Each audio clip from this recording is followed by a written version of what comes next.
And US President Donald Trump has decided to depart the G7 summit early amid escalating tensions between Israel and Iran. Now, after a day of speaking with G7 leaders about the need for a negotiated deal, Trump took to social media to back Israel and issue a warning to the Iranian capital. In the post on Truth Social, he said everyone should immediately evacuate Tehran. Shortly afterwards, White House Press Secretary Caroline Leavitt said that Trump would return to Washington late Monday due to the crisis, which is a day earlier than planned. Now, Trump will miss a day of meeting that was also expected to include meetings with the leaders of Ukraine and Mexico. Trump has repeatedly declined to say if the U.S. would participate in Israeli military action, although he says it was not involved in initial strikes.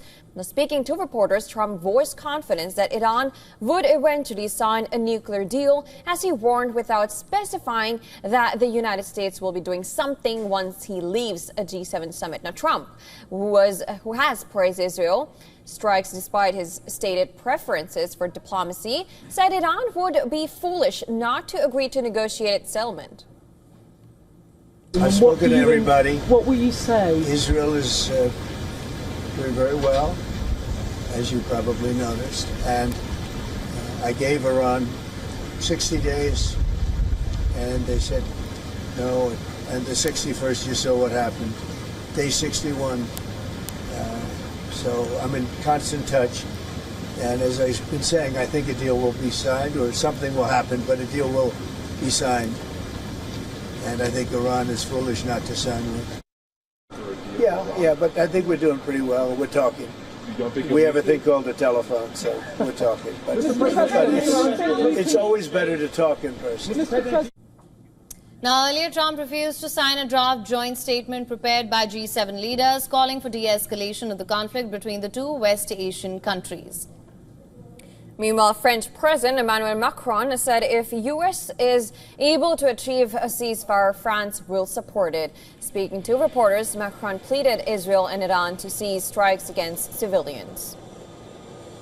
Si les États-Unis d'Amérique peuvent obtenir un cessez-le-feu, c'est une très bonne chose.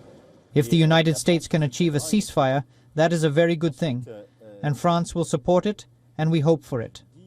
Next, I say that it is absolutely essential that all strikes by both sides against energy, administrative and cultural infrastructure, and even more so against the civilian population, cease.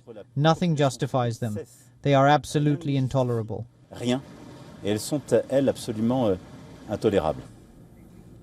Now, British Prime Minister Keir Starmer said the G7 leaders shared concerns about Iran's nuclear program, but also claimed that there is a consensus for de-escalation. But we have to find a way to de-escalate the situation, notwithstanding the concerns that we all have about the nuclear program. There's no doubt about that. Notwithstanding, we all accept Israel's right to self-defense, of course, but there must be de-escalation, and that will be the central focus of much of the discussion today.